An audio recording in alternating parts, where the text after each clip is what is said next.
Hi, good day, Ness.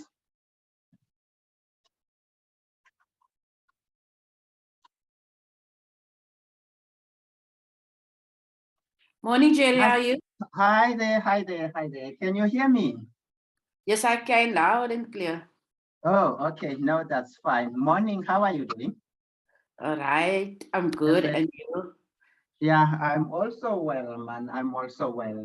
How are we doing with quorum? Yeah, I was just going to say, can you round up members, man, so that they can log in now because it's already 2 minutes past 9 now. Okay, we'll do that. Sure. Okay, Kenneth.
Yes,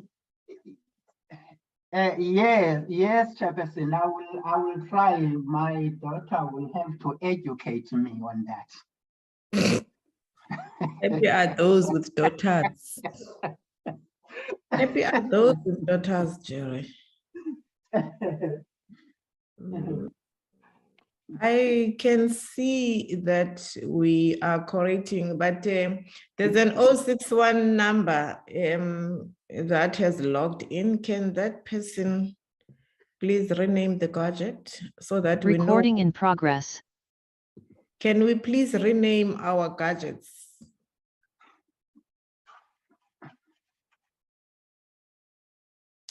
Otherwise, we're going to remove this 061729 what here. Uyayibona, Mr. Bolton? Uyayibona? Yes, I can see it, Chair. I can see it, Chairperson. That person must rename the gadget.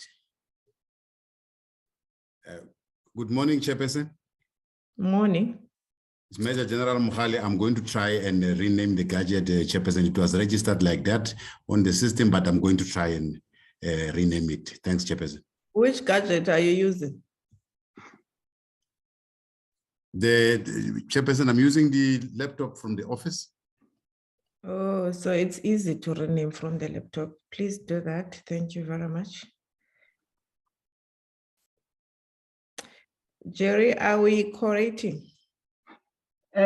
Yes, Chairperson, we are correcting, Chair. We are correcting.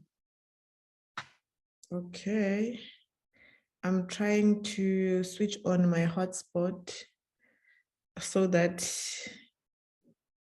if electricity does what usually is the best to disorganize all of us. At least I'm still on. I see Honorable Winkler's message on the chart. Yo, ayinkosi yami. This thing of Eskom ifuna uthandazelo straight. Funa abamama babethandaza kunethi imvula. I think Honorable April is a reverend, Chairperson. So, order. This thing is leadership, not prayers. Honorable April, my brother, you are under siege. We are calling on you now to assist the nation. The nation is under siege. Yes, Chair, there's power in prayer. There's power, but it's not this power of Eskom.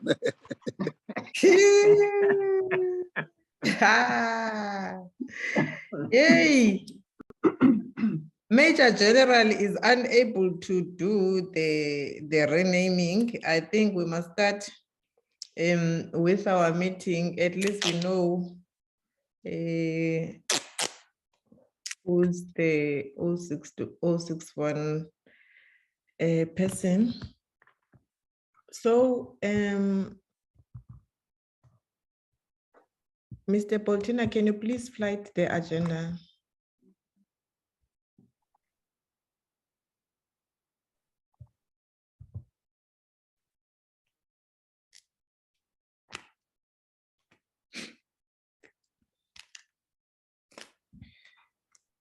And I know. Okay, there is our agenda, Chair.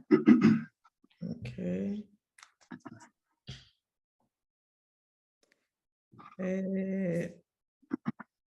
Honorable members,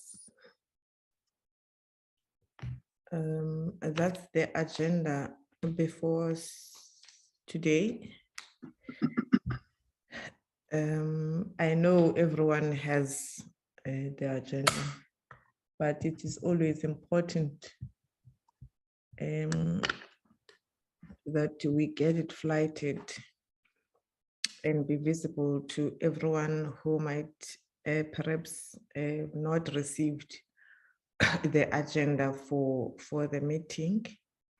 Do we have any apologies, Mr. Poltina? Yes, Chairperson. The apologies that I have in front of me are as follows. One, Honorable Sitole has attended the Portfolio Committee on Transport. Also, we have received the chair also an apology from the Office of the Minister, Minister Cele, who has a commitment somewhere in Pretoria. We have also received an apology as well from Deputy Minister, who has attended a joint portfolio committee on intelligence with the National Commissioner.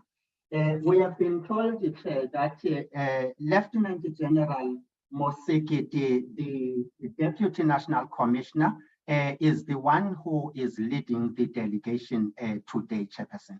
I can also indicate, Chair, Minister Sisulu is also in this meeting as well. Thank you, Chairperson. Thank you very much, Mr. Boltina, for the apologies. Let me take this opportunity and welcome everyone who is in the meeting today. A very important meeting for us as the Portfolio Committee, indeed. I saw in your list of the delegation, Mr. Boltina from SAPS, that the Deputy Commissioner will be leading the delegation.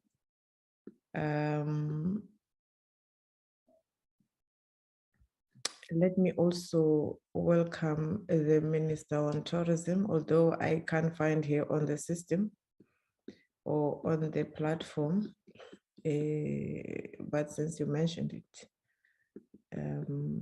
let me welcome her. I see there's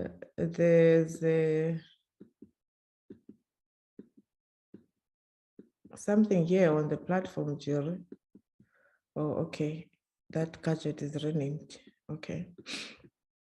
It was Zoom users, something. So the purpose of this meeting, who is Zoom user? Mr. Bolton.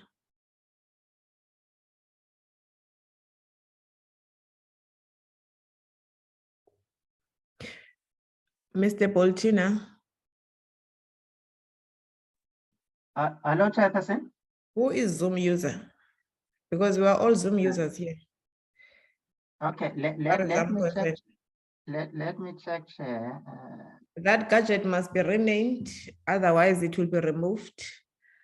Renaming of gadgets is for the purpose of the attendance register for these meetings. So it becomes very important for all of us to rename our gadgets so that we know who is in this meeting.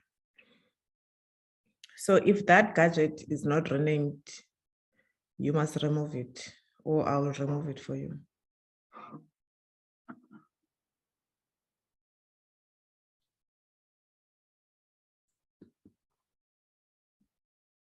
Are you able to find that Zoom user person there?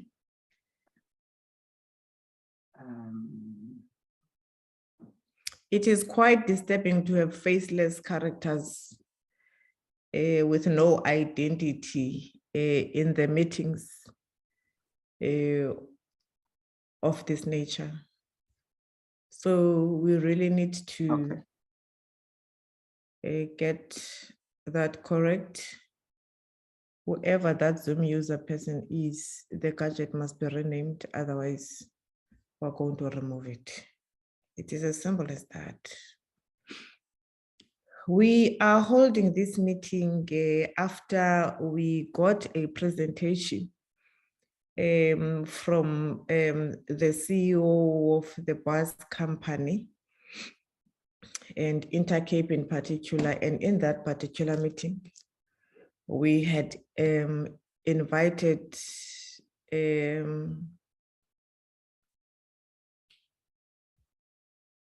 we had invited two, but only Intercape that came. And the presentation which we received from the CEO of Intercape was quite shocking. And in our view as portfolio committee, it had elements of criminality, and there were so many allegations around the assistance by the law enforcement agencies and government at large. So we took a decision in that meeting to say, because tourism is affected by the issue of transportation and the attacks almost throughout the country, because there's various provinces which were mentioned in that presentation, which were affected by these acts of criminality, which also put the South Africans into danger, and the international tourists, by extension, will also be affected. We know that tourism and transport are two prominent things. And in that, the safety of our people, the tourists, whether it's interprovincial tourism that we're talking about, the safety of the people becomes very important. So as a portfolio committee, we took a decision to say we are going to interact with the relevant stakeholders and portfolio committees so that we are able to move from an informed viewpoint when we try to intervene on these matters. So that's why today we are meeting with SAPS, and I thought it's important for me to refresh our minds as portfolio committee members, so that we are able to move swiftly when we are deliberating on this important matter. All these acts of criminality, they destabilize the tourism industry, and also we won't be able to ensure the contribution of tourism to the GDP of our country if there are elements of hindrance in that or in this particular sector. It's now close to the festive season. We know that people will be flocking for their holidays in different parts of the country, and will be receiving tourists outside the country, and their safety, especially or particularly on issues of transportation, they become very important, especially when in other parts of the world, people are not so comfortable with us here because of the crime rates and the stats which are always tabled by the minister, Minister Bekicele. He did table the report on the crime stats few weeks ago, and that alone triggers uncertainty from the people who are watching from a distance and not from this country. then it's even worse when there are attacks on transport. So on that note, honorable members, I'm going to allow the Deputy Commissioner to introduce his team and allow them to table their presentation before you.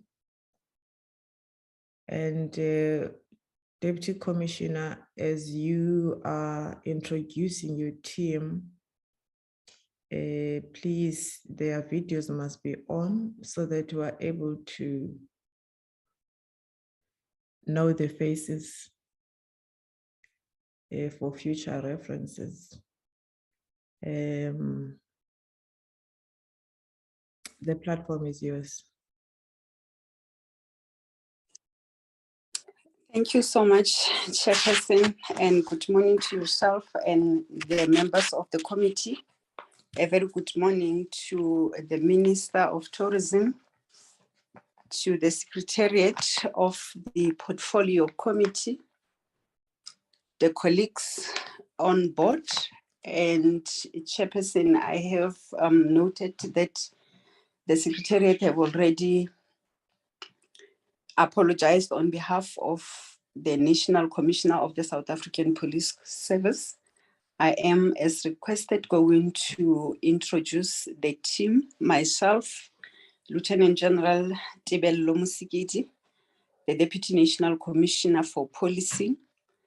With me, it's the Divisional Commissioner, Visible Policing, Lieutenant General Muthala. General, if you can just switch on your video and greet the committee.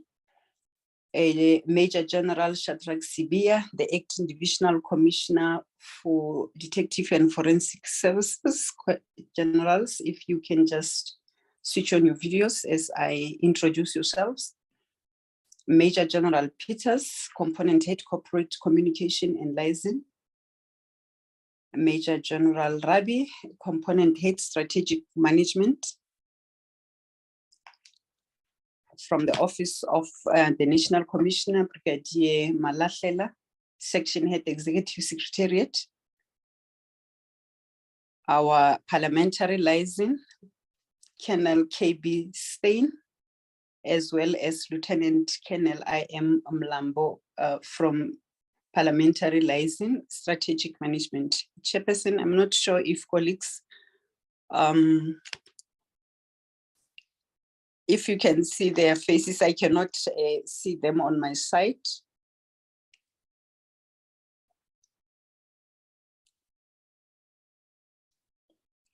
You are mute, Chair. We can see their faces. I'm not sure if other honorable members can see their faces.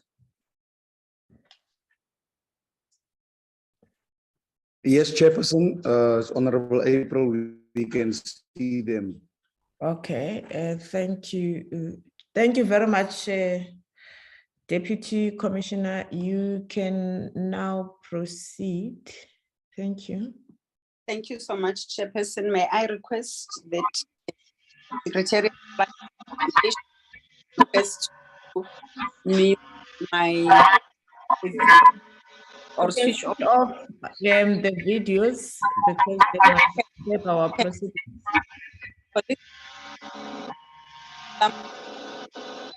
Whoever that is driving must just switch off the mic, mute the mics, please. Otherwise, we're going to be disturbed. Yeah, you can continue, Deputy Commissioner. Thank you very much.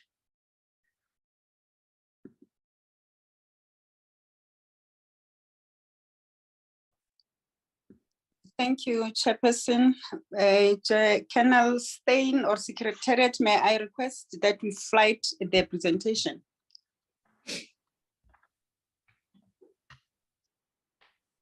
Thank you. So, Chairperson, as you have already alluded, let me take this opportunity and to thank the opportunity from the committee to be presenting the National Joint Operational and intelligence structure presentation on the Stability Priority Committee report. This will be the feedback on the acts of criminality affecting the Intercape Bus Company. Chair, it was presented for the committee as requested, and the overview of the presentation will include the purpose, background, the stakeholders and responsibilities, my apologies, the 5-pillar approach that has been adopted by the NAT joints to deal with different priorities. And then it will be the conclusion. When I do the pillars, Chairperson, I will also be flagging on the progress that we have made. The purpose of the presentation is to provide a status on crimes and acts of criminality that has been reported to the South African Police Service as committed against the mainline Intercape Bus Company. Next slide. Chairperson, without going verbatim on the background, is just to give the highlights of what transpired in the Eastern and the Western Cape provinces, the number of registered incidents that relates to the attacks on long distance bus in the last 12 months. It will also reflect the number of cases that were reported in the current financial year, which is financial year 2022-2023, as presented during our past crime stats, which reflected 69 cases, and the 2 provinces have registered 61 cases and other 8 cases from other provinces respectively. The bus companies reported this numerous information during the meetings with taxi communities in both Eastern and Western Cape, and the 2 provincial commissioners have engaged in their NAT joint meetings to deal with the issues. Amongst the presentations that were made by the bus services is that the taxi industry has threatened acts of violence should their demands as outlined not be complied with, and those include the Intercape to increase their bus fare from Cape Town to Eastern Cape, only to Intercape buses to travel on a daily basis on the routes. The taxi operators have requested a fee to ensure that buses can operate without any disturbance or hindrance. Allegations of high-profile taxi owners hitmen instigating the acts of extortion and attacks on long-distance bus service. The Intercape has also reportedly resisted paying extortion fees, resulting in some of the incidents that will be highlighted. The CEO, chair of Intercape, has lodged a complaint with the president calling for urgent intervention to stop this acts of violence that is directed against the Long Distance Taxi Association. Slide number 6, Chairperson, if we can move the slides. It's depicting the stakeholders and the responsibilities. We are having provincial operation coordinating committees, which is coordinating and integrating operational planning done by operational command centers at different prof joints of the affected provinces, the capturing of successes on the system that we monitor the crime and incidents, the submission of feedback to the provincial commissioners on the weekly basis, and the same to the NAT joints and OCC on a daily basis if incidents are picked up, the maintenance of the database of all operational activities and extortion reported on the hotline. The crime intelligence responsibility, as outlined, is to provide the intelligence to operational units, to provide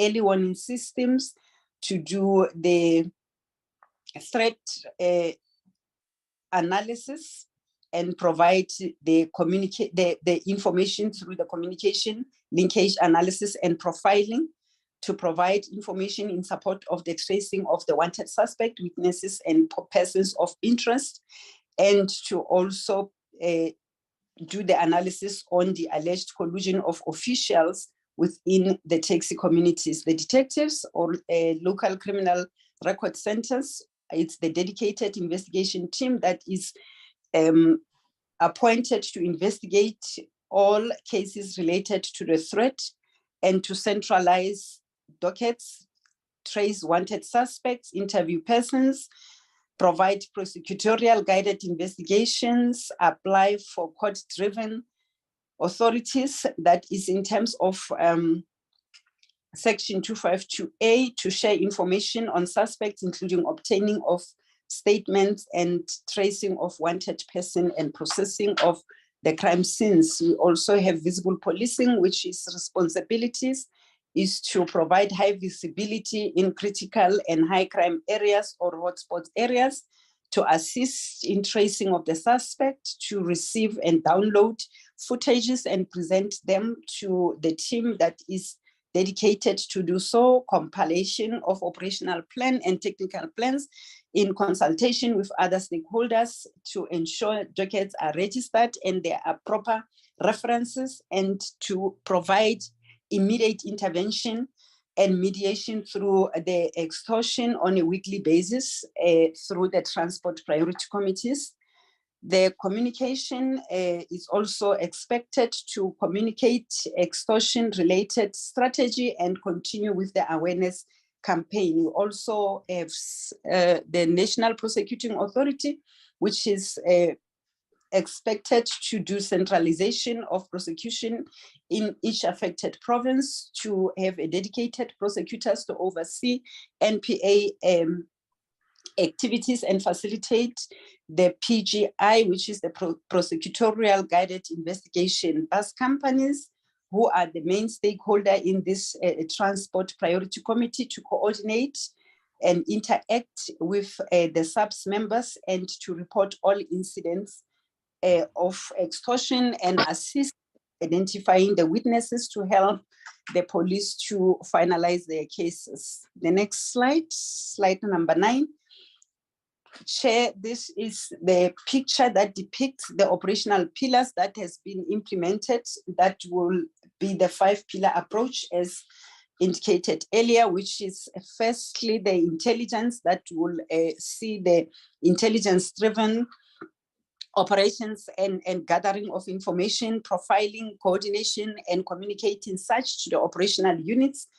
The proactive approach, which includes the visible policing to provide high visibility as outlined on the previous stakeholder and responsibilities slides. The combat approach is where we then look at the rapid response and intelligence-driven operation that will be done by the combat team. Those will be the visible policing specialized teams, and the reactive approach, which is both the detection and tracking and preparing the docket for investigation, and it includes all the role players as reflected. That will be the South African Police Service, Detective Service, and Forensics, the DPCI, the AFU, FIC, as well as the National Prosecuting Authority. They are responsible for that particular pillar, which is the reaction pillar. The last pillar approach is the communication and liaison, which is the educational awareness. The SAPS communication is expected to liaise with GCIS to ensure that communication line is also realized. The next slide. On slide number 10, it's on the intelligence gathering, which is pillar 1, chairperson, which depicts the trends and tendencies in the Eastern Cape. The suspect targets the buses on the way to various destinations, and it's stoning them, shooting at them, or training the passengers, instructing that passengers must alight. In the Western Cape, all incidents are shooting related incidents at buses in close proximity to the depot, especially in Bishop Levis. The suspect placed stones on the road. That is one trend that has been picked up, and this has been prevalent in the Craddock in particular. The intelligence further indicated that the taxi bosses demand that Intercape pay the cost. This chairperson is tantamount to extortion, and also to pay flights and accommodation when traveling from Eastern Cape, and to attend the meeting, they must pay for their costs. It is also picked up that during the intelligence gathering and monitoring that identified targets who are also operating as taxi owners. Continuation of intelligence include that a chair on R61 from Tata to Ngobo Tofimvaba, Komani Kredok, Graf Reinet, which joins N9 to Aberdeen. There were a lot of intimidation that were picked up, and on the N6 from Queenstown to Aliwal North, en route to Gauteng, intimidation as well as attempted murder incidents. On pillar number 2, which is proactive approach, what was also realized is that in the Western and Eastern Cape provinces, they have established the Joint Planning Committee dealing with the current situation and threats against the long distance industry, which is a committee that is sitting within the 2 provinces' provincial joints. The surveillance of buses is done from one town to the other until they are out of the province to identify any possible suspicious vehicles with the aim of identifying the targets or suspects, the provisioning of proactive intelligence to the operational units to mitigate the threat. A decision was then taken to conduct an interprovincial prosecutorial-led investigation between the 2 provinces, as well as the joint briefing of the Prof joints regarding the threat and holding of the bilateral meeting from time to time between the Western and the Eastern Cape, which already started from May of the current financial year, and the second meeting was held the previous month, which is the month of August. Continuation in Gauteng is that attacks on long-distance bus service remain a serious threat in Gauteng province, which require immediate police intervention before the escalation to prevent the loss of life and the destruction of the property. And it has also been highlighted that even though Gauteng threat is not as prevalent in the province, but loss of human beings and destruction of property poses a serious threat in the stability, well-being, and relations between the long-distance bus service and long-term a challenge. Furthermore, Chairperson, it must be indicated the plausibility of a new emerging threat imported from Cape Town to Gauteng province that cannot be ruled out, and the stringent measures and mitigating measures need to be put in place. I think this is what has been put on this priority committee to make sure that provincial joints do monitor and identify the relevant stakeholders for the actioning of this particular identified threats. In the Western Cape, Chairperson, the team has received several information notes on early warning on phenomenon with which was compiled and disseminated to the relevant role players.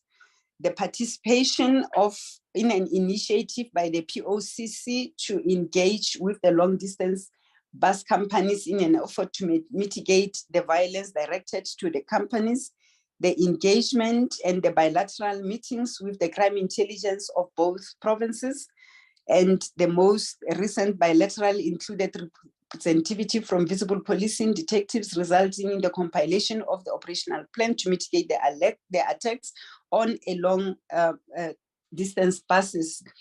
Collection efforts remain ongoing in support of direct project investigation to ensure an actionable information and any adjustment of the plan should the circumstances so necessitate.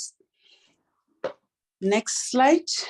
The affected provinces in the Eastern Cape is Mthatha, Dujwa, Butterworth, Namakwe, Tsomo, Jamestown, Tofimvaba, Ngobo, and Sterkstrom and Tumru. Gauteng, there is no specific hotspot that has been identified, as these incidents happen en route, and the Western Cape is both on the N1 and the N2 routes, both to Eastern Cape or any other area that will be shown with the reported cases, Chairperson, when the slides unfolds. The actions executed include the stop and search operation, the vehicle checkpoints, premises searched with the numbers as depicted, vehicle searches, firearms that were found and circulated. Vehicles circulated, it's 0 at the moment, and no firearms has ever been recovered for circulation purposes. 80 persons has been traced and arrested, 4 arrested. Search and seizure operations hasn't been done as yet by all provinces. The vehicle patrols, roadblocks, patrols, general patrols, the crime awareness campaigns that will be on the part of the communication, the coding and search operations. Nothing has yet been realized in this particular operation. The operation and recon, nothing has also been picked up, and route patrols equals to more than 5,900 patrols. Actions in Gauteng, Chair, includes the stop and search, VCPs, that is vehicle checkpoints, premises searched, firearms circulated, which it's 0 at the moment, including the vehicle patrols, crime awareness campaigns, general patrols, and route patrols to escort when so communicated and requested. In the Western Cape, actions includes the stop and search, the vehicle checkpoints, premises searched is 0 at the moment, the vehicles searched, vehicles that were searched and circulated, number of persons arrested, 2 in the Western Cape, vehicle patrols and general patrols, including the route patrol to escort the buses if so communicated and according to the operational plan. Next slide. Slide number 19 reflects the recoveries in different provinces, where there are 98 firearms and 1,264 ammunitions and 38 vehicles. Next slide. On the combat team, Chairperson, the approach on this is applied using the National Crime Combating Strategy, which when it cascaded down, it includes the geographical as well as the organized crime approach, which includes on the geographical approach, the intelligence-driven operations to prevent, combat, and detect crime, to conduct and identify the hotspots, to follow the crime pattern analysis and crime threat analysis, and implementing the stabilization and normalization using the 5-pillar approach. And on the organized crime approach is to conduct the disrupt and neutralize syndicates involved in identified organized criminal activities utilizing an unconventional methods, to also assist pillar number 4 with the information that will lead to prosecutorial guided investigation, and to also involve other stakeholders in an approach to follow the money and the process of crime. Next slide. Unpacking this operational approach, Chair, is that several information notes and early warning, as indicated earlier in the discipline policing approach slide as per pillar 1, it's so apply, and this is if those efforts are taken, they are taken in a form of a combat approach, that is using the hardcore policing to mitigate the threat. That's where we use the specialized visible policing, that it's your TRT and other specialized team. The POP, it's those public order policing where required. It's those specialized teams that are used in the combat approach using both methodologies as indicated earlier. Chairperson, on the reaction through detection, that is pillar number 4, I want to present to you the case management, cases that has been recorded so far. That will be from the financial year that was presented, as well as that will include cases that were reported from April this financial year. And it includes intimidation, which Eastern Cape recorded 30 cases, and Gauteng and Northwest, they have no cases recorded. KZN reported 2, and Western Cape recorded 4 cases. On this case that has been presented, 5 of those on the Eastern Cape has been closed as undetected. 1 in Northwest, which is 6. A total of 6 cases. I think there is a typing error there, Chairperson, my apology. Then cases withdrawn, it's 7 from Eastern Cape, and cases filed is only 1 where it was successfully concluded in court. The cases are still on the court roll. It's 2 in Eastern Cape, 1 in KZN, which is a total of 3 cases. Incidents picked up courts Eastern Cape or duplicated incidents, and 1 a total of 22 duplicate incidents. The next presentation of crime reported will be the shooting incidents and cases reported. It's 9 in the Eastern Cape, followed by Gauteng and Western Cape with 2 cases each. And all these cases is only 1 in Gauteng that has been closed and detected. Nothing is on. 1 in the Eastern Cape has been filed, which is the case that was successfully completed in court, and the Western Cape, which is a total of there are no 1 docket, 3 dockets, 4 dockets, my apologies, 4 dockets are in court in that category of shooting incidents, and there are no duplicate cases in Eastern Cape, Gauteng, KZN, and Northwest, only 1 incident in the Western. The stoning of vehicle, that is malicious damage to property, under investigation, it's 16 cases in the Eastern Cape, and a total of 16, as this was not recorded in any other place. Detected in its cases, and case run is only 2. Final as such, and court is 3 cases. That 1 in Order, Chair. identified. You are breaking, Deputy Commissioner. My apology. Am I? No, there are hiccups. I'm checking in the background. I don't know if there's somebody whose MIC is on, Chair. You are fine now. Thank you, Chairperson.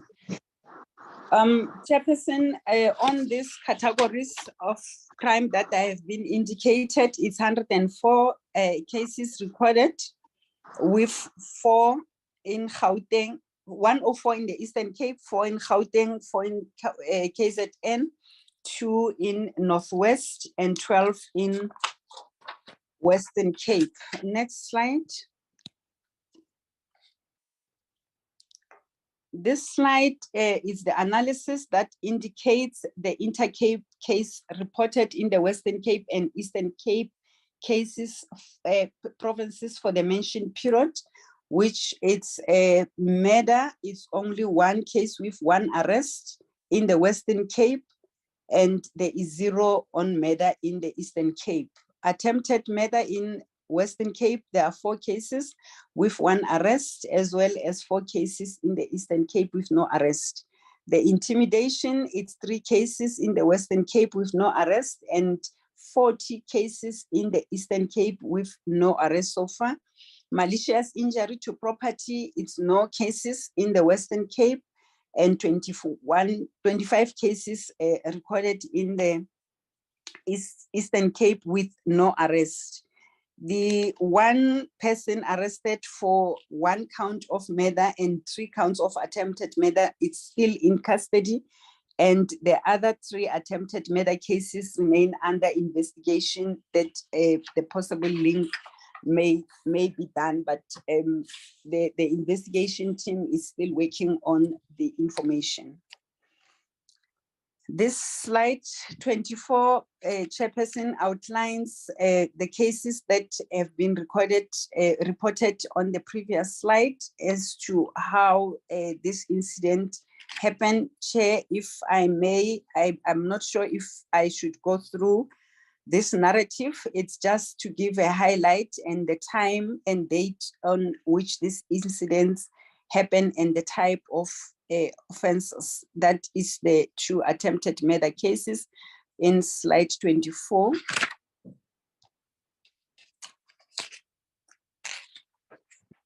The slide following, Deputy Commissioner, Chair. on the previous slide, you must be able to present eloquently there, because that's the bone of contention and what brought us here to this date. Thank you, Chair. Chairperson, these are the highlights of the incidents that were recorded in Gauteng and the modus operandi thereof. This is the attempted murder matter. The first one is attempted murder, a case which happened in Bonrose off-ramp. This is the attack on the Inter-Cape long-distance bus. It was shot at. The incident happened on the 28th of April, the current year, at around 19:20, that is 20 minutes after 7 o'clock in the evening. The information is that the complainant, who was the bus driver, was driving along the above-mentioned place with a full passengers on board when he had a gunshot being fired towards the bus. He managed to stop the bus to check what was happening. He inspected the bus from outside and discovered that the bus had 7 bullet holes. He managed to identify a vehicle that was involved in the shooting at the bus, which was a white Polo, but registration could not be provided by the complainant. And as far as we are concerned, there is no suspect that was identified and known, and nobody sustained injuries. This case is still under investigation. On a second incident, it's M2 West and Benrose off-ramp, where the incident happened a day after the first incident, same time, Chairperson, according to what was recorded. And the complainant alleged that he was driving in a Volvo double-decker bus with the registration number ICJ 901 GP from Devon to Pretoria, when a gold Toyota Corolla Quest opened fire towards the bus, and windows on the driver's side was shattered and glasses got into the face and eyes of the driver. He managed to stop the bus, and it was driven by his assistant to Johannesburg Park Station, and the complainant was taken by ambulance to Mill Park for treatment. No passengers sustained injury, and this case is as well under investigation, Chairperson. In terms of the case management, Chair, and stability and instability related incidents, there are 47 incidents that were reported to lead to the opening of the cases as highlighted. 3 people were arrested. Of the 47 cases, 11 were closed as undetected. 3 are still in court. and 2 were referred to senior public prosecutor for decision. 6 were withdrawn before court. 25 cases are pending investigation to enable a decision to be made regarding the viability of the prosecution of the cases, and no case has been finalized as guilty on this case management, and 3 cases are on the court roll, that is where 3 persons have been arrested. Next slide.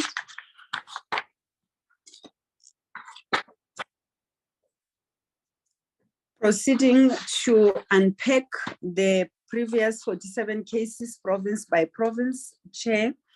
In the Eastern Cape, there are 42 cases, 1 person arrested, 1 docket it's been referred to court, 2 were referred for prosecution's decision, 23 dockets are still under investigation, 6 cases were withdrawn before court, nothing was withdrawn in court, and 10 were closed as undetected. Nobody has yet been found guilty or not guilty on the suspect that is court going. In the Western Cape, there are 5 incidents or cases registered with 2 persons arrested, 2 dockets are court going, and only 2 are still under investigation, of which 1 has been closed as undetected. That gives us a total of 5 cases. So the total, as per the previous slide, Chair, is that there are 47 cases that were registered, 3 persons arrested, 3 dockets are going to court, 2 are before the prosecutors at different courts in those 2 provinces. 2 went for SPP's decision, 25 dockets are still under investigation, 6 were closed before court, and 11 were closed as undetected, which is the Eastern and the Western Cape provinces. The communication and liaison is that established media protocols, the media releases and briefing from time to time, the media monitoring on both social and print media, awareness campaigns that are done through the print media as well as on the televisions and other platform of the media, and coordination of all general related security related communication activities. In conclusion, Chairperson, the taxi operators perceived the operations of buses, including the operating of long distance buses, as a threat to their livelihoods, particularly in the areas where the majority of residents use buses as a preferred and cheaper mode of public transport. NAT Joints established the Stability Priority Committee together with the Eastern Cape and Western Cape Provincial Joints teams, and is monitoring the situation from time to time. Progress reports and further interventions will be presented to the NAT Joints from time to time, and this will be on a continuous basis, Chairperson, and I thank you.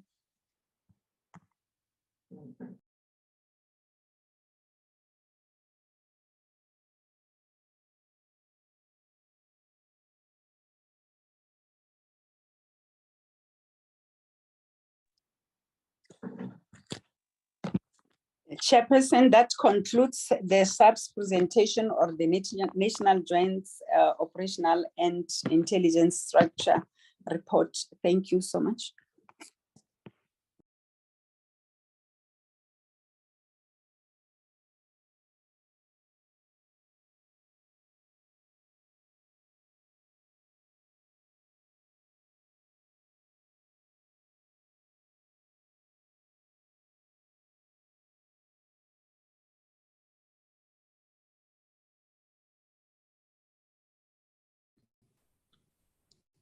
Electricity problems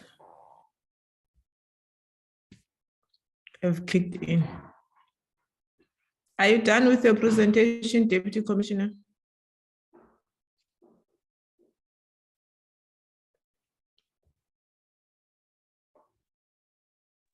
Chair, can you hear me? Yes, are you done with your presentation? Yes, Chairperson, I am done with the presentation. Thank you so much. Okay. Honorable members, that was the presentation from the SAPS. I see no hands on the platform. Let me take this opportunity and welcome the presentation from the Deputy Commissioner. A very insightful one. That will assist us moving forward. I see hands there. On your presentation, Deputy Commissioner, you highlighted the surveillance of the buses, let's say from Cape Town and until a point where they enter into another province. So my question would be, what happens thereafter? Are there any systems in place by the net joints that takes over the surveillance as the buses are entering other provinces? And on your presentation on the attempted murders, I saw that there's a note or highlight that there is no registration on a white polo, and I'm sitting here thinking, but now what are you talking about? Because when Intercape came to present to the portfolio, there was a picture of a white polo with a visible number plate. And I remember that certain members of the portfolio committee even commented to say, why are there no arrests when there's a visible, evidence on that? So those are my two clarity-seeking questions. And I see 3 hands now. Honorable Gomba, Honorable April, and Honorable Maneli, in that order. Thank you. Thank you very much, Honorable Chair. And let me start by welcoming the presentation, Honorable Chair. I'm not going to be long because where I am, there is a bit of noise. But I would love to find out, because I heard the presentation, they say Cityliner did not want to pay for something. I don't know what is that the Cityliner was not able to pay or denied to pay. I just want to get clarity on that, because sometimes we think that there's compliance in every step that people are doing. In time, they are not also coming out with what they did not do when they are supposed to have done, also like other affiliates are doing in the tourism sector. However, in other questions, Honorable Chair, you covered me properly in terms of those questions that you have raised as well. Thank you very much, Honorable Chair.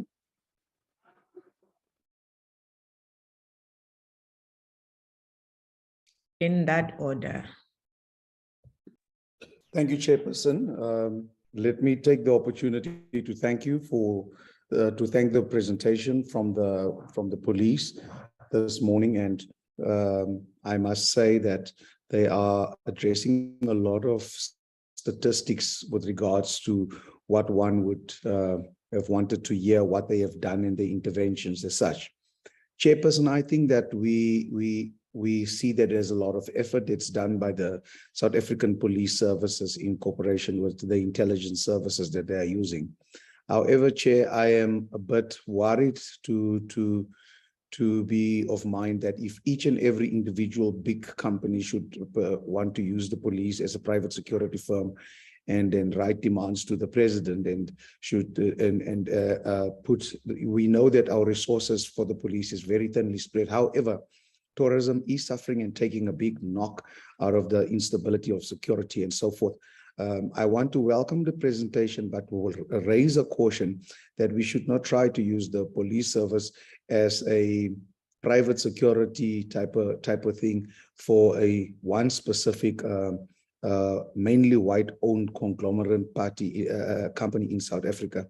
Chairperson, I would like to commend the police for the work that they have done and continue to do in not only the sector of safekeeping of the bus service, that is the Intercape, but you must also, or we must also be cognizant that there's a spread of taxi violences and all of these other things that's happened that needs our police service. So my comment is to commend the police service for what they have done and shown us by numbers in actuality the work that continues to go in to make sure that South Africa is a safe space for all of them, for all of us who live in it. And that is my contribution towards the presentation. I thank you, Chair. Honorable Mane. Thank you, Chairperson. Greetings to members of the committee. Chairperson, I think let me also welcome the presentation. In welcoming the presentation, Chairperson, I'm out of curiosity, I just want to check what, in terms of the provinces that are not mentioned here, does it mean that there are no incidents that have occurred or just that they are not reported? And probably what is the likelihood of us seeing that the matter will then escalate to such provinces? Also, Chair, my question will be,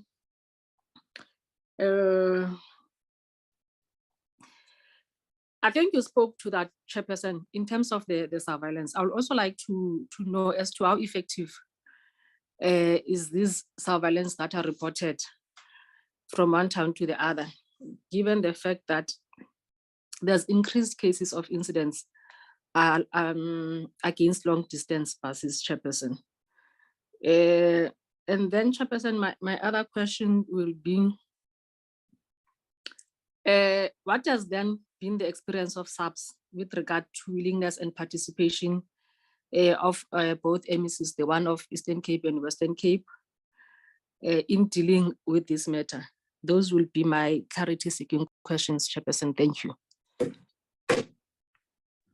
Honorable De Freitas. Thank you, Chair. Sorry, I keep on falling off with a signal, so I'm going to keep my camera off if you'll excuse me with that. I'm just not having a very secure signal. I just want to read the presentation in advance, and I also, followed it very carefully now. So the SAPS have the affected areas, they know the details. Intercape tell us when they present to us, they have details like specific registration numbers and so forth. I've seen nothing in this presentation that talks to what the SAPS is doing proactively. Everything is of a reactive nature. And as a result, we still see the problem we see on the ground, where this criminal activity is still taking place. Why is there no proactive action? Roadblocks are not proactive. There are statistics about how many vehicles have been searched, for example, but that doesn't interpret and translate into actually resolving the issue. So why is there no proactive work being done? Everything I've seen in the presentation is reactive. That is my main question. Thanks.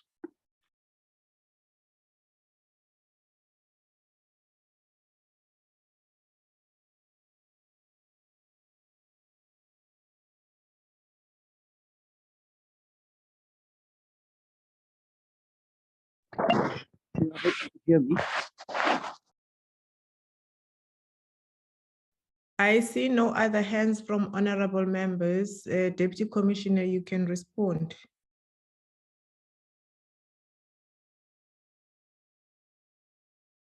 Thank you, Chairperson, and thanks to the members with the inputs and questions that are coming. Chair, as I have indicated earlier and introduced the team, I am going to allow the colleagues to respond to the questions that are related to their environments. And I must also take this opportunity, Chairperson, to introduce the two colleagues that I may not have seen them at the time of the introduction, which is the Provincial Commissioner of the Western Cape Province, Lieutenant General Advocate Patekile, who's also in the meeting. Generally, you'll also come and respond. I think in particular— Can the General switch on the video so that we see? General Patekile.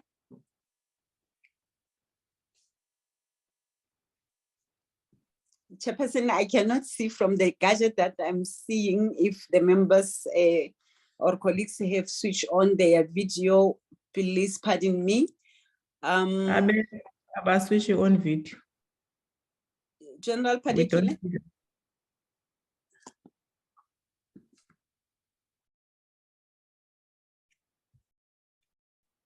Perhaps they are still sleeping. General Patekile.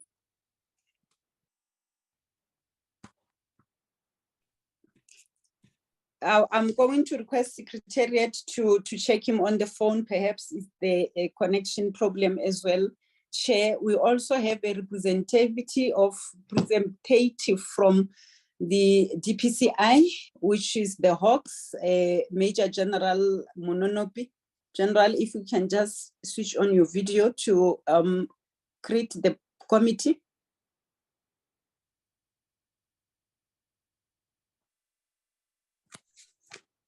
We also have a representative from the NAC Joint Priority Committee, which is the chairperson of the Priority Committee on Transport, and General Mukwanazi, if we can also switch on your video, and colleagues, without any further ado, to respond to questions starting with yourself, General Mukwanazi, as the Priority Committee chairperson, and I will then come later, chairperson, if you allow, to give an overarching strategic response on the questions that were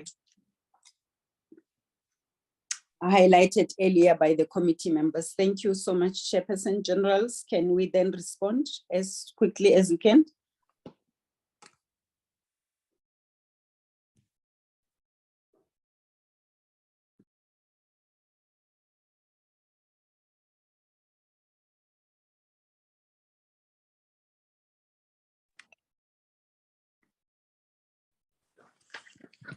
Who is the first person to respond, Deputy Commissioner, because all your people are quiet now? General Honorable Chairperson, okay, thanks, General. Honorable Chairperson, let me start first. Lieutenant General Mohlala, the Divisional Commissioner for Visible Policing and Operations. Maybe just to touch on some of the questions that are relating to both proactive and combating. Maybe the first question from the chairperson to say systems in place for surveillance of the buses between provinces. Honorable Chairperson, during the presentation, where it is visible that there are vehicle patrols, there are vehicle checkpoints, and also some high visibility operations. We also have your flying squads within the provinces. We have the highway patrols, which are focusing mainly on the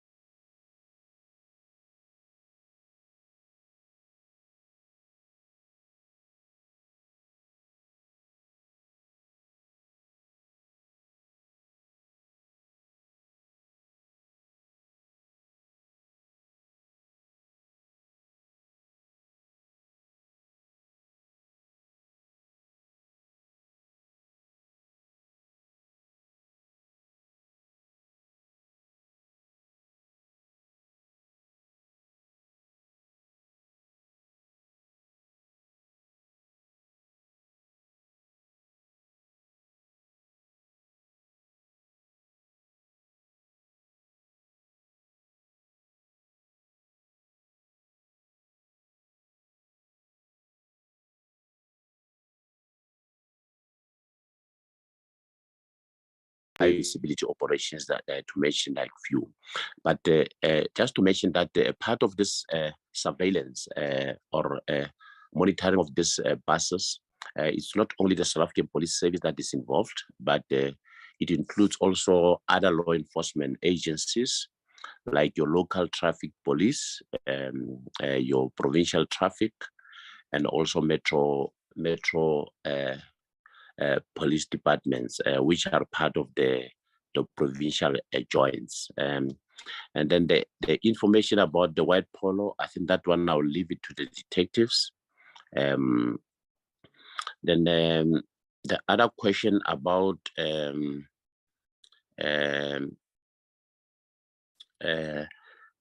from Honorable Freitas about that there is no proactive operations. I think I've already touched on that one to say part of our 5-pillar approach, Honorable Chairperson and Honorable members, as we have seen that the first pillar there is actually proactive. So meaning we start firstly with that pillar, and it includes also actions that I've mentioned earlier on, like your roadblocks.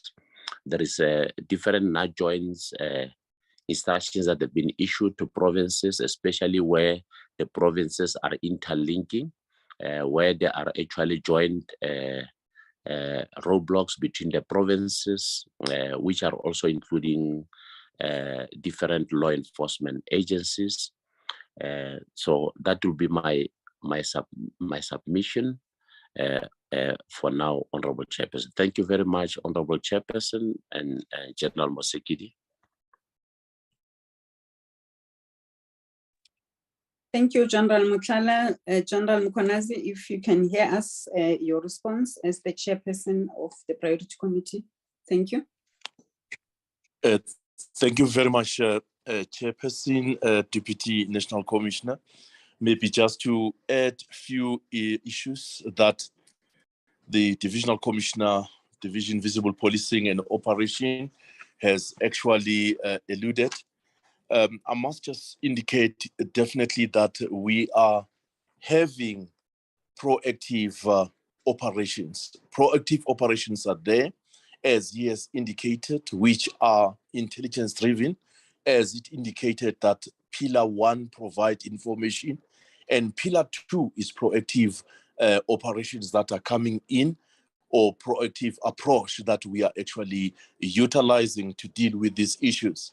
How actually we definitely doing this, we are having trilateral operations, because what came very clear was that Western Cape, Eastern Cape is the most that is having these problems.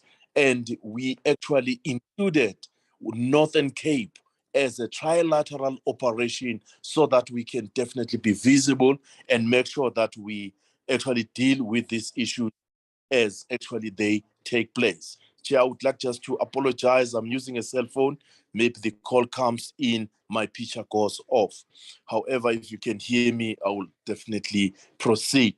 So with the trilateral operation, it assists on that. However, the biggest problem is to say what is happening in the CBD, talking about Western Cape, talking about Eastern Cape. Proactively, members are definitely deployed. I will definitely allude to the same members the Divisional Commissioner spoke about. Public order policing is very much involved into that. It is proactively, and they are registered that are being completed when members on those depots and indicate to say they have been actually deployed in those places. There was another question as well that talk about in your presentation, other provinces are not included. What is happening is that when we sit as a priority committee, we include all provinces. However, it became clear that provinces that are more affected is the 2 plus Gauteng, which is more sporadic. There are incidents in Gauteng, but not similar to the 2 provinces.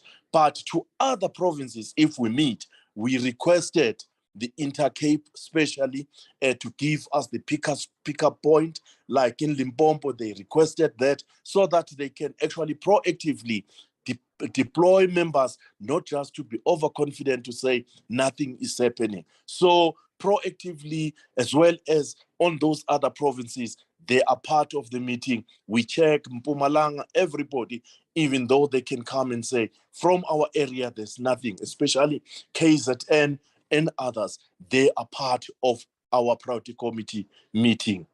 So that's a thing I want just to indicate. There was a question to say how effective those meetings that are being held with the provinces and all that. What with the provinces? What is happening in the provinces that we have Western Cape, Eastern Cape, they are having their own meetings as well, Chair, whereby they actually look to these issues. Because sometimes what happened in Western Cape has to be transferred to Eastern Cape as a case that was committed on that position, or Eastern Cape vice versa. It goes in that manner. So their meetings are there. They are meeting on their own. We only come from our side, from head office, to say, tell us what is happening on the ground. How can we support, especially with the specialized units, whereby it talk to, if we talk about pillar 3, that is the combat approach, is where now they can be in a position to indicate to us to say, this is what actually it is happening. And that's a part I want us to indicate, to say we are handling things in that manner. I think most of the issues General Mohlala from the division has actually alluded, has actually touched that. I felt, Chairperson, that let me just add on these issues to say this is what actually we are doing. With that, may I submit. Thank you. Thank you, General Mkhwanazi. PC, if you can hear us now. General Patekile. General Mokhali, can you come? Can you hear me? Thank you, Provincial Commissioner. Yes, I can hear you, Chairperson. Can you hear the PC Western Cape? We can hear him, but can't even see him. General, can you switch it on again? No, it's on. Yes, on my General. side is on, on my side is on. I don't know why is it not on there? It comes on and off, Chairperson, on my side, but General, Chairperson, through you. The general is too far from the screen. That's why we can't even see his face. But it's okay, he can proceed. I didn't, good morning, Chair, and the Honorable Members and the Minister and the Deputy National Commissioner. I didn't hear the question that I should answer on. Maybe I'm going up to, it's coming on and off sometimes. Can I be reminded, Chairperson? The Commissioner will remind you. Thank you. Thank you, Chair. General, there are issues that are related to your provinces specifically, and what it's been done from the Prof. Joint's point of view. What is being experienced by South African Police Service with the members of executives on both provinces in assisting them to deal with these cases. I think it's one issue that you can talk to, and your overall policing strategy, General, that is intended to address the issues, especially between yourself and Eastern Cape. My apology, including that General Mkhwanazi has highlighted on the adopted trilateral to mitigate any spillover to the Northern Cape province. If you can just highlight on those, thank you. Thank you, Chair, and thank you, the Minister, the honorable members. As cases were presented there, and after the arrest that we had, of these 3 arrests that we had, 2 arrests and 4 cases, we haven't had any other incident that has been reported. But what we are doing, we are visible on the main routes, the N1 and N2, and also conducting cross-border operations between ourselves and the Eastern Cape where these incidents are prevalent, without forgetting the Northern Cape, which were also collaborating in terms of cross-border operations. Currently, on a daily basis, we visit the areas we are on the routes and also the depots that, because main depot is in Cape Town, where it gets visited twice a day, targeting the times that the buses are coming out and times that many buses are coming in, and also the areas where the buses are picking up. It would be the railway station and the other places in Belleville. That is what we're doing. And our teams between both the Eastern Cape and Western Cape, they are collaborating their investigation. We hope that soon we will crack some of the cases that include that involves between the two provinces. However, the most part that we discovered is the fact that cases happen in the Eastern Cape and then they get reported in Cape Town, and then we got to transfer them into that. And the visiting of the crime scene was one of the problematic part. But with the interaction with the bus companies, including the Intercape, we are now comfortable saying we got the incidents that happened immediately, and then we started reacting on whatever incident that has been reported. I must say we are having collaboration and communication almost weekly. We have appeared also in the portfolio committee on transport, in the standing committee on transport in the province and the provincial legislature regarding the same matters, where we reported exactly what we are reporting today. And we are hoping that with the assistance of the communities and getting more witnesses, we will crack these cases down, and hopeful that we will arrest the situation. Thank you, Chair.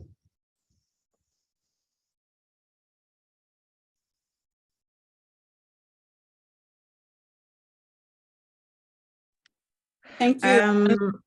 Detectives, Chairperson Swan. Okay, do you still have more people to respond, Deputy Commissioner? Chairperson, I needed the detectives to reflect on the issue that you raised and a few other honorable members in relation to the identifiable identity of the VW Polo in Gauteng, and the fact that the investigation team could not pick up the number plate. If General Mohale can just respond on that.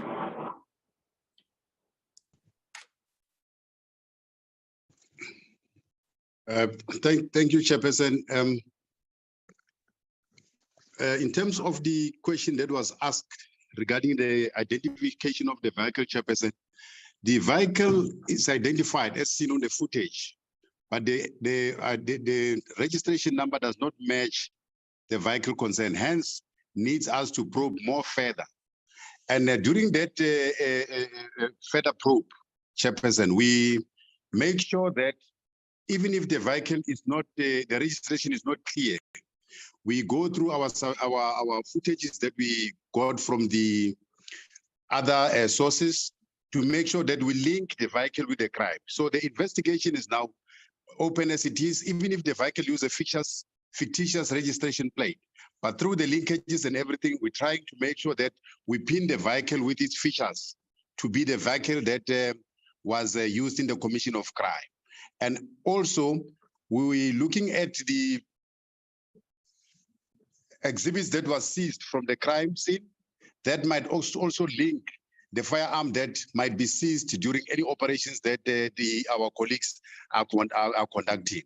So that is why such investigation, Chairperson, takes longer, because we must make sure that we get the correct person, the correct vehicle, and to make sure that is prosecutorial driven. Thank you, Chairperson.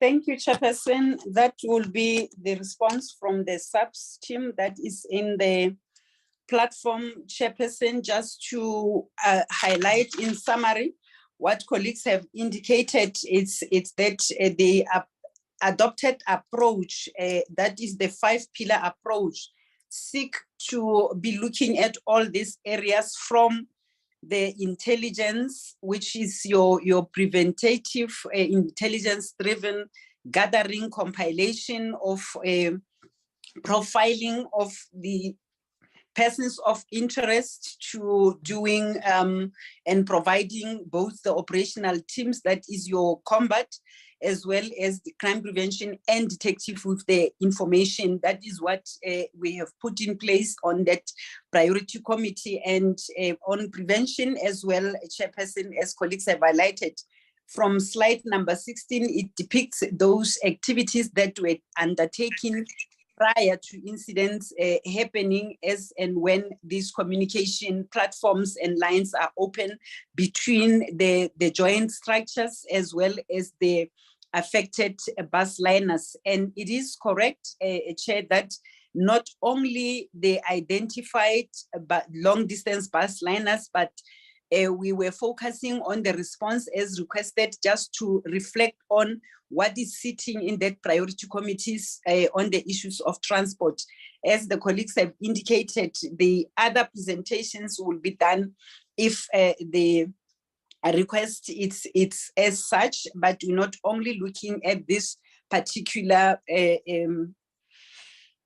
business units, we also incorporate and include others as and when the needs arise. And it is true that it is at times not only to focus on specific industries and specific companies, but to look at the whole South Africa as a whole, and all other priority committees are there established from the NAJOINT point of view to look into that. But we do welcome the comments and inputs and advices that came from the committee members, and we want to pledge our total cooperation and support, Chairperson, that we will continue to do what we are expected to do, that is the prevention of crime, and to ensure the inhabitants of South Africa are and feel safe. We will use all the methodologies, and from time to time, Chairperson, we will look at other strategies that will assist if what we have put in place it's not as effective as possible, and including other role players and other members of the NAJOINT. The NAJOINT structure has the opportunity of also seeing other internal and external role players that we can rope in as and when the need arises. And the establishment of these priority committees is mainly to focus on those type of issues. Chairperson, that will be all from myself. If I have responded to all what the honorable members have highlighted and inputted, Chair, thank you. Thank you very much, Deputy Commissioner. I see Honorable Bushe, your hand is up. They No, gave us the thanks, Chairperson. Greetings to everyone, Chair. Chair, I think it's more of a follow-up from Honorable De Vrijter's question in terms of SAPS being proactive. My mind, Chair, is a clarity on the fact that has there been any engagements with the affected parties with a view to ensure that there is conflict resolution, given that there are quite a number of issues that were raised during our meeting in terms of what has instigated the attacks, be it not joint or in fact in both joint committees, the national and provincial joint committees. Has there been any engagements to ensure that there is a conflict resolution so as to prevent future occurrences and the spread and the spilling over to other provinces? Chair, thanks. Thank you very much, Honorable Bushe. Is there any other follow-up questions from you, honorable members? I see no hands. I will take it as if there are no follow-ups. Commissioner, can we respond?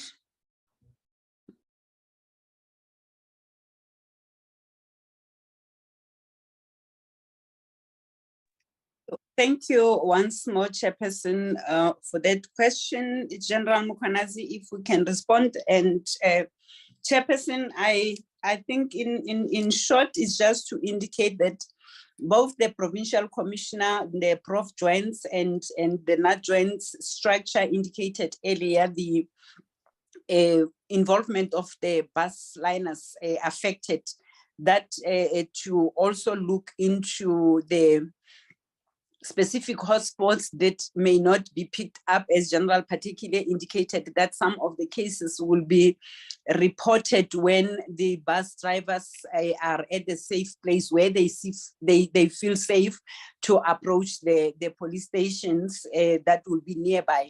That has led to cross-provincial reporting, and cases have been to be transferred. I think when we were working on that and the intel that will come, it's to engage those affected bus liners and to try and get as much information from them in relating to reported cases, but also before the operations can be undertaken, to also know their routes and to share the routes with the bus liners, so that we can be proactively, we can know which hotspots to identify at what times. But Chairperson, if colleagues can elaborate further, maybe to unpack how during the sittings this is done. I'm reporting on the point of view of what is reported to the NAT joint structure as the Chairperson of the NAT joints. General Mkwanazi or General particular, one of the two can just respond quickly to that. Thank you. I don't know, General, if I can come in, if you allow me. General, maybe I may miss a bit the question, but from all what you were trying to sum up in a response, I just as well to add that to get the information and deal with the issues, what have we done during our meeting is that we requested the Intercape specifically, because we met with them most of the time.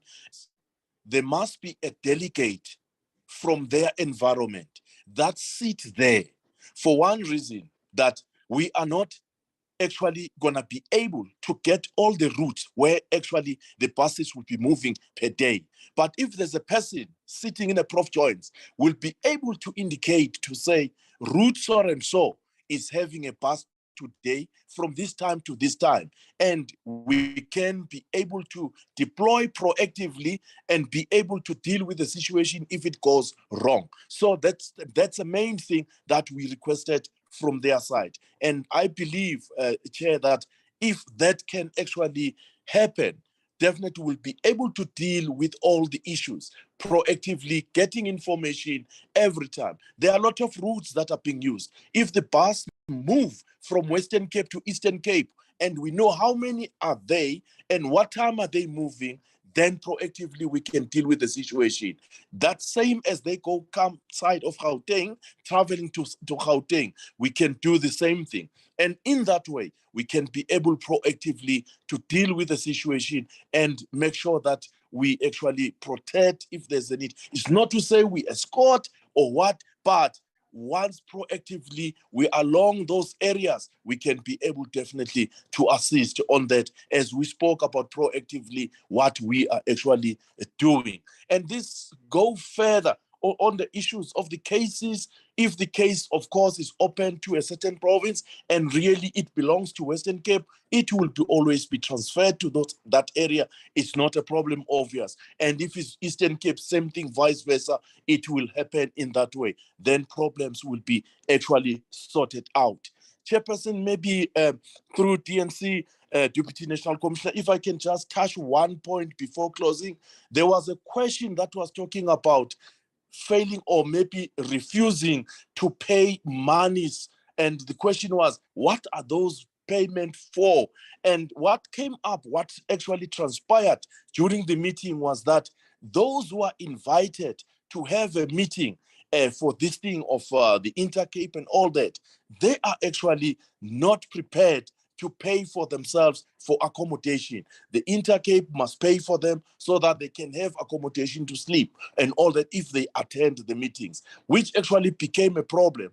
And with that problem for us as well, it gives a problem to say, how can they meet and talk about issues if those issues are not put in place? Then it remains a problem to the police, because in that way we'll continuously having this type of issues because they are not talking and seeing how can they resolve this. These are the issues which include as well the issues such as how many buses must actually be operational per week and all that. All those issues becomes a problem that as police we have to deal with them. But so far, that is the situation I just wanted to add from the other part that was actually mentioned by the Deputy National Commissioner.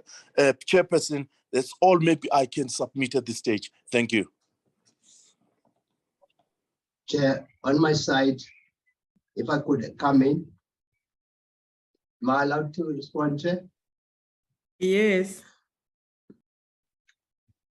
The question is, are there any engagements to come to the conflict resolution? The Transport Priority Committee is dealing with that at that level where it's co-chaired by the HOD on transport in the Western Cape.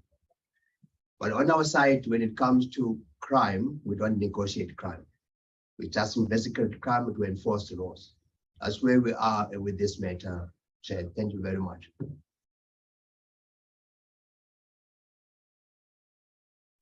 Thank you, Chairperson. That will be all from SAPS team. Thank you. We submit. Thank you, Deputy Commissioner. Honorable De Freitas, I see your hand is up, hoping that's the last hand from our Yes, side.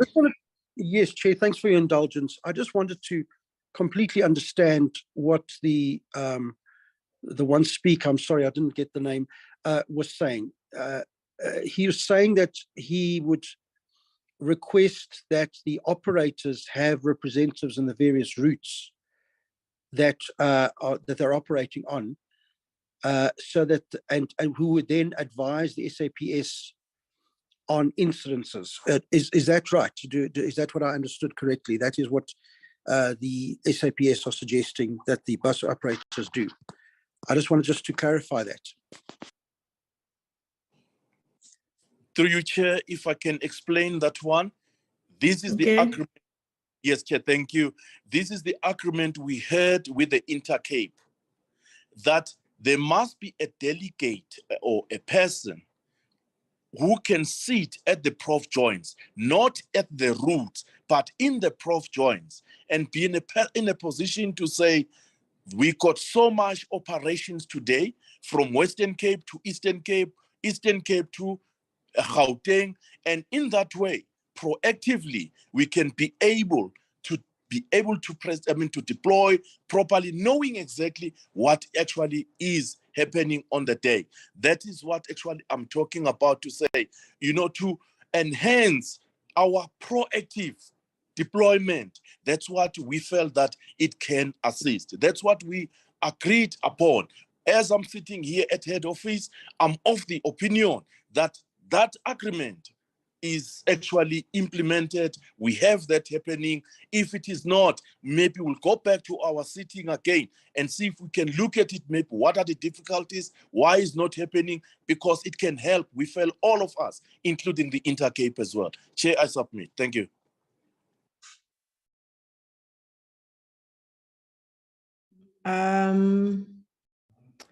Thank you, Deputy Commissioner and your team for a comprehensive presentation on the Intercape in particular, and all other incidences that have transpired. I'm sure honorable members got the responses from their questions. And also, if there are honorable members who are not satisfied with the questions, I mean, the answers or responses to their questions, they are welcomed to write to the SAPS through the office of the chair and request those responses, and they will receive them in writing. Now, without wasting time, we are going to release the commissioner or deputy commissioner with her team, because we know that the men and women in uniform are more needed on the streets of our country than on Zoom platforms and boardrooms. So without wasting time, honorable members, I'm releasing the Deputy Commissioner and her team. Thank you very much for honoring the invitation from the Portfolio Committee and table such an eye-opening presentation to us, and we will take it from here. Thank you very much, Deputy Commissioner. Thank you so much, Chairperson and your committee, and thanks to the members. You are released.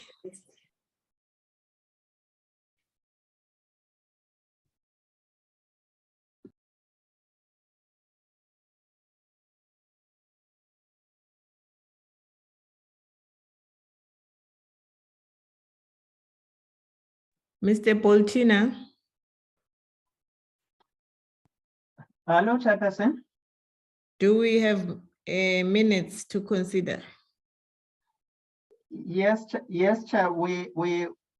Yes, Chair. We have the minutes of the previous meeting, Chair. Okay. Are we alone here now?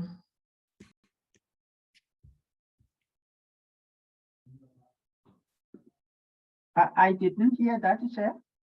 Are we alone here on the platform now?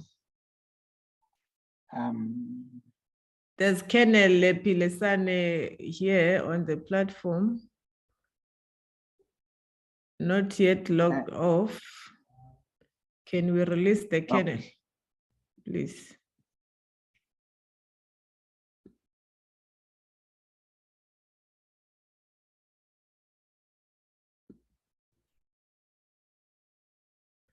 Honorable De Freitas, is that a legacy hand? I apologize, I'll put it down. Okay.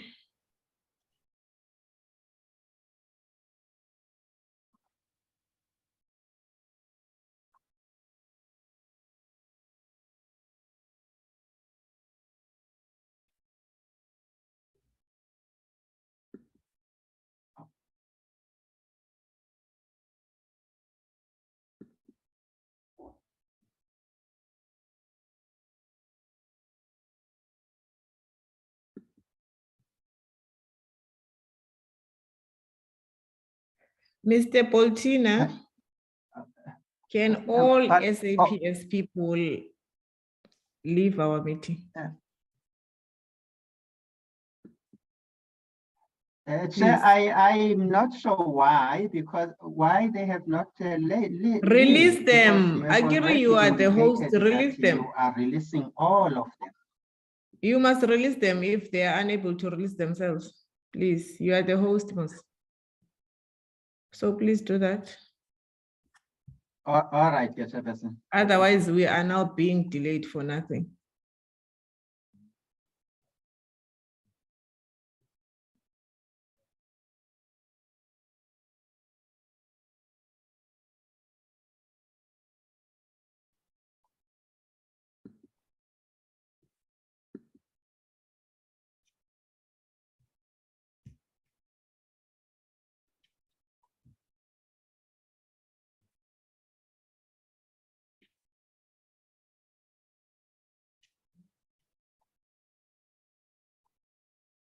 Now it looks as if they are all gone, Chairperson.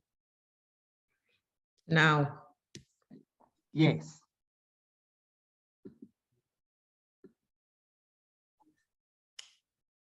let me double check. No, from my side, they are all gone. I only see the committee members, including some staff from the department. And the media. Yes, and the media, Chair. Okay. So can you please flight the minutes?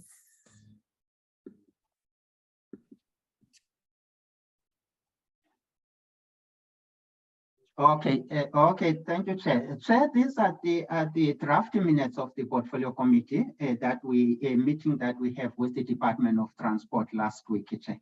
If we can look at the issues now as they unfold, what they said to us and what the SAPS has done today, at least it gives us an idea now to understand exactly what is actually taking place and what are the plans that are being developed by these departments.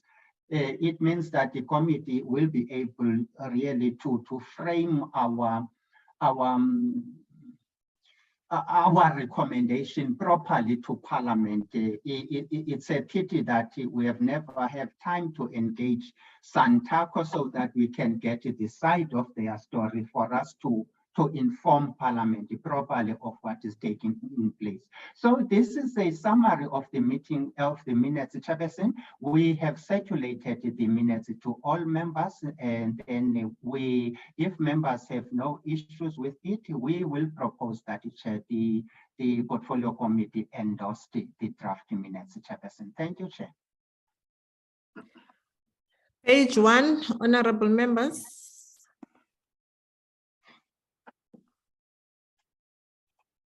Can you move? Who is scrolling for us? Page 2, page 3.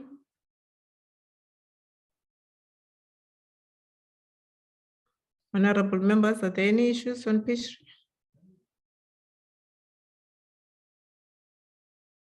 3? Page 4.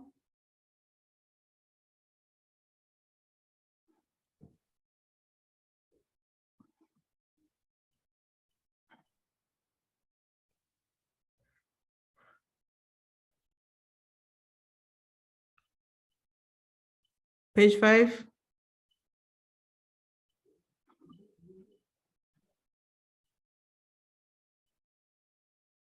Page 6.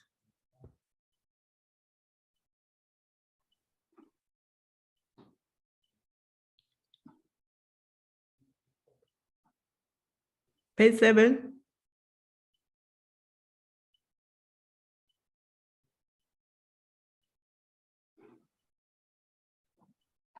Page 8.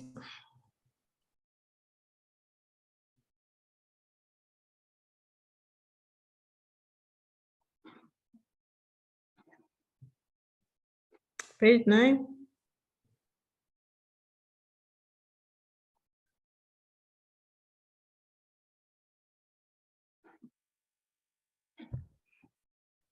Page 10.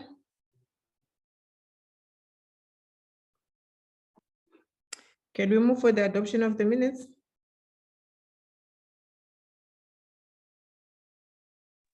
Chairperson, move. April. Honorable April. I move for the adoption of the minutes as presented without any additions. Thank you. Can we get a seconder?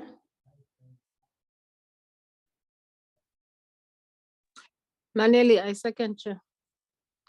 Thank you very much, Honorable Maneli. The minutes are duly adopted. Honorable members, announcements. Mr. Martin. Chairperson, thank you. Chair, I hope Petra and Ms. Adams are still around. I was advised sometime last week that the Department of Tourism plus the Western Cape Department of Tourism next week, Chairperson, on a Tuesday, are in a process of hosting a World Tourism Day. I've been advised that there's an invitation that is somewhere coming to the portfolio committee that was waiting for signature of the minister. So I'm not quite sure, Chair, whether there is a clarity on that. If there is a clarity, I would love them to explain that to the chairperson and the committee so that when that invitation comes, and then we know exactly what to do about it from the portfolio committee point of view, Chairperson. I'm told the World Tourism Day will be celebrated in the Western Cape next week on the 27th, from 10 o'clock up to 12 up to 1 o'clock, something like that. So, Chairperson, that is the issue, Chair, that I wanted them just to indicate to the committee whether the invitation has been assigned off by the minister and where is it now, so that the committee at least can leave this meeting knowing exactly what to do about that, given the fact that there is a plenary sitting as well on Tuesday at 2 o'clock. Thank you, Chair. So, Jeruti Magutin. Chair, I'm suggesting the colleagues from the department just to indicate to you, Chairperson, whether has the invitation been signed off by the minister to the portfolio committee, so that if it has been done, the committee can see what to do about that invitation when it arrives to the portfolio committee, Chair. Petra or Zoe or any other official who is from the department who's in this meeting? If I may. Yes, Zoe, thank you. Thank you, Jerry. Good afternoon or good morning, Honorable Chair, members, colleagues. The letter will reach your desk by no later than 4 p.m. today, Jerry. It was delayed due to some last minute changes in the program, so we didn't want to send out information that was not correct, but you will get it today.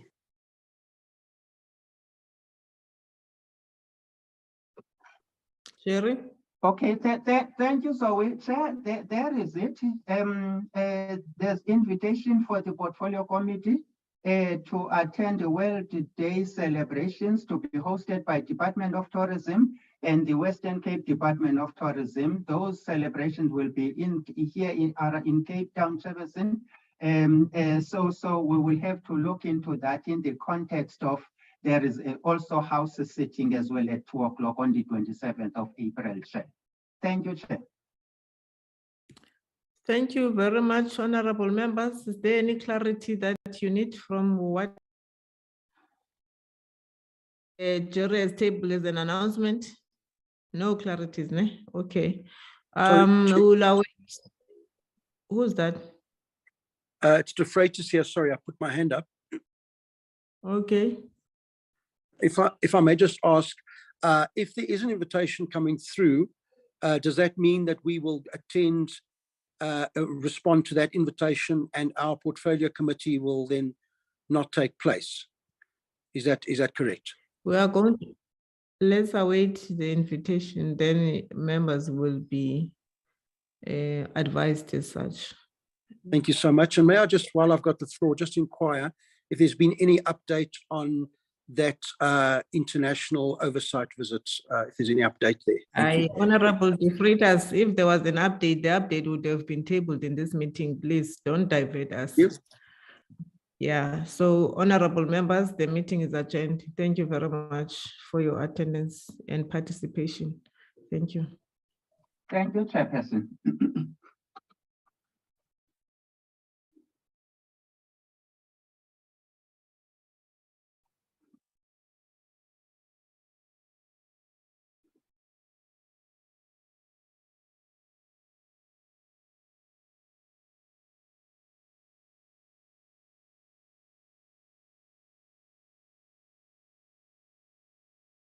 Recording stopped.